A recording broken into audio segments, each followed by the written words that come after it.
ମାନେ ଏତେ ଗୋଟେ ହ୍ୟାଣ୍ଡସମ୍ ହଙ୍ଗ ଟାଇପ ର ଦେଖା ଯାଉଛନ୍ତି, ହେଲେ ଆପଣ ଏଇ ମଦୁଆ ବନ୍ଧୁଆ ଜାଗାରେ ଆପଣ କଣ କରୁଛନ୍ତି, ପ୍ରକୃତରେ କଣ କରୁଛନ୍ତି କହିପାରିବେ କି?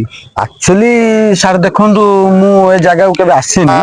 ଆକ୍ଚୁଆଲି ମୁଁ ଯୋଉ ଗୋଟେ ଅଙ୍କଲଙ୍କ ସହିତ ଆସିଥିଲି ହେଲା, ସେ ଅଙ୍କଲ ଟିକେ ପିଆ ପିଇ ଲୋକ ଦେଖୁନାହାନ୍ତି, ପିଆ ପିଇ ଲୋକ ଟିକେ ସେ ତାଙ୍କେ କହିଲେ ମୁଁ ଏକଲା ହଉଛି, ମତେ ଟିକେ କମ୍ପାନୀ ଦବୁ ବୋଲି କହିଥିଲେ। ମୁଁ ଆସିଲି, ହେଲେ ମୁଁ ପିଆ ପିଇ କରେ ନାହିଁ। ସେ ମତେ କହିଲେ ଟିକେ ଜଗିଦେ, ସେ ଭିତରକୁ ତୁ ଯା ନା ବାପ, ଆଉ ମଦ ଫଦ ପିଉଛନ୍ତି, ତୁ ଖରାପ ହେଇଯିବୁ, ତୁ ଯା ନା, ତୁ ଏଇଠି ଛିଡା ହେଇଥା ବୋଲି କହିଲେ। ତାପରେ ମତେ ପାସ୍ ଲାଗିଲା, ମୁଁ ସେଠି ଛିଡା ହବା ସମୟରେ ଇଆଡେ ବୁଲିକି ସାର୍ ସାର୍ ଆକ୍ଚୁଆଲି ସତ କଥା ହଉଛି, ମୁଁ ଟିକେ ଗଞ୍ଜେଇ ସିଗାରେଟରେ ଯୋଉ ଆସେନି କି, ମୁଁ ସେଇଟା ମାରିଦେଇଛି ଟିକେ, ସେଥିପାଇଁ ଲାଜରେ ଭେମ୍ବିଳି ଯାଉଛି, କିଛି କହିପାରୁନି। ଆକ୍ଚୁଆଲି ମୁଁ ଟିକେ ଗଞ୍ଜେଇ ମାରେ ସାର୍, କିନ୍ତୁ ସେ ଅଙ୍କଲ ଆମର ମଦ ପିଉଛନ୍ତି। ମୁଁ ମଦ ଫଦ ନାହିଁ, ମଦ ଫଦ ମୁଁ କେବେ ଦେଖିନି କି ଜାଣିନି, ମଦ ନାହିଁ, ମୌଲି ନାହିଁ, ଏ ସବୁ ମୁଁ ଖଜୁର ରସ, ସ୍ୱଳ୍ପ ରସ ଏସବୁ ନାହିଁ। ମୋର ଟିକେ ଏଇଟା ଚାଲେ ଆଉ। ଚଷମା କୁଆଡେ ଗଲା?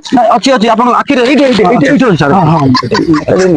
ଶୁଣନ୍ତୁ ରାଗନ୍ତୁନି, ମୁଁ ଗଞ୍ଜେଇ ମଦ ଆଉ ପିଇବି, ଦରକାର ପଡ଼ିଲେ ଛାଡିଦେବି। ଏବେ ଟିକେ ନିଶା ହେଇଯାଇଛି, ସବୁ ମେଜର ହେଇଯିବ। ଏ ସର୍ଟ କାଟିବେ, ସାର୍ ମତେ ଯୋଉ ବାଡେଇଲେନି ସାର୍, ଭାଇ ଏ ସର୍ଟ ଯାହା କାଟିଦେବେ ହେଲା, ନହେଲେ ମୋର ଇଜ୍ଜତ ପଳେଇବ। ଦେଖ ମୋର ଇଜ୍ଜତ ଅଛି କେତେ।